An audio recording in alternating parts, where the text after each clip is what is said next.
This is a 2002 BMW 330i E46. Beautiful, luxurious, comfortable car, but the most important part, 3 litre straight 6, silky smooth, linear power delivery, 225 horsepower, 0 to 60 comes up in under 7 seconds, 138 miles an hour top speed.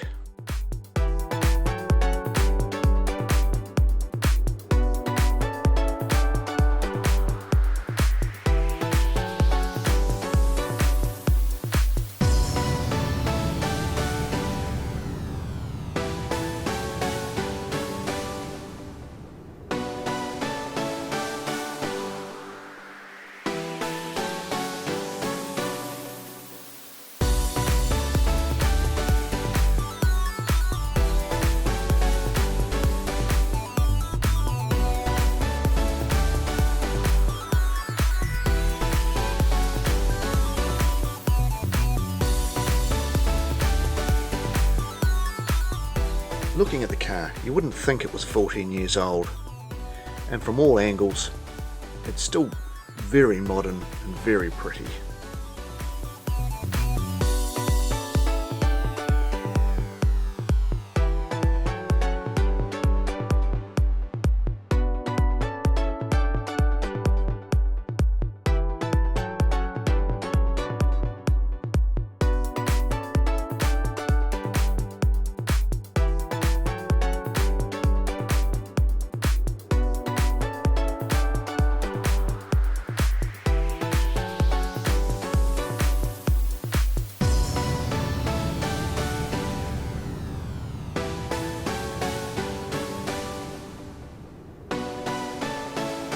Couple of things I'd like to convey and cover off for you. What's it like inside, and what sort of space has the car got? Servicing and parts, hopefully I can dispel a few myths, give you some hints and tricks there as well, and also any Achilles heel of this particular model. And the other important part, what's it like to drive?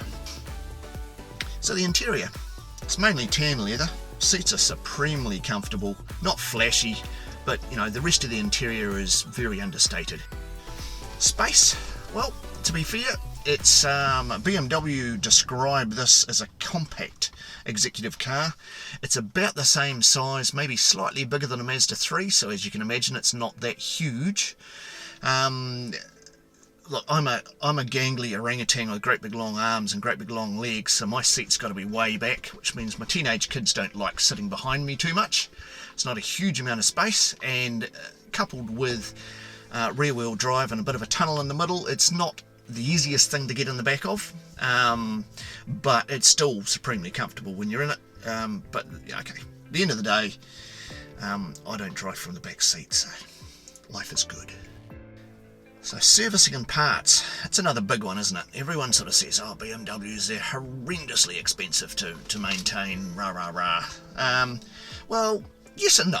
Yes, they certainly, you know, parts for BMWs do cost more in this country, in New Zealand especially. We're on the other side of the world, so you'd expect that you'd be paying a bit more for them. There's not as many of them in the country. But at the end of the day, I think you can hedge some of those things too. If you're able to do some of the work yourself, then there are tons and tons of forums. There's tons and tons of YouTube videos out there showing you how to fix stuff on BMWs. And parts as well. There's tons and tons of different websites where you can actually buy genuine BMW parts.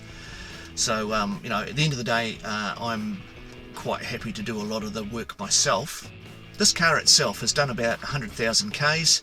It's been well serviced, and it ticks over like a Swiss watch. It's smooth as silk, still smells like new inside, so I'm really quite lucky that the last guy actually really did service this well. BMWs do need their servicing, okay? Financially, I think if you're actually able to, get it done at a BMW service centre. But, you know, having said that, there are lots of independent garages that can do work on BMWs, and, you know, you'll save yourself a considerable amount. In terms of Achilles heel of this model, you've got things like your window regulator problems. Apparently they do come up quite often. Strangely enough, because they do have issues with that sort of stuff, there's tons of parts on the net. They're fairly plentiful. I haven't had any problems with my windows at all. The roof lining tends to become loose. They're actually glued up. You'll notice that mine is a little tiny bit baggy at the back. I'm really not too bothered about it, to be honest. I don't drive around looking at the roof in the back, so it's not such a big deal. I will get it fixed though. Another thing is what they call the moon roof, which is just the little sunshade for the sunroof. That tends to come off the rails and get a bit disjointed. Mine's done the same thing.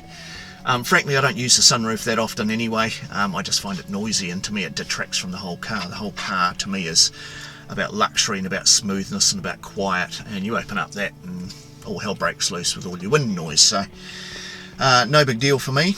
So what's it like to drive? Well, bloody awesome actually. I thought I'd like to quantify that for you. You know, I always thought that if you had a car that went quick, it would usually be noisy, highly strung, a bit like a racehorse, if you will. Eager to go, eager to stop, not much in between. You know, it was particularly hard and jerky and stuff in traffic. And if you had a car that turned corners, would generally ride like a brick.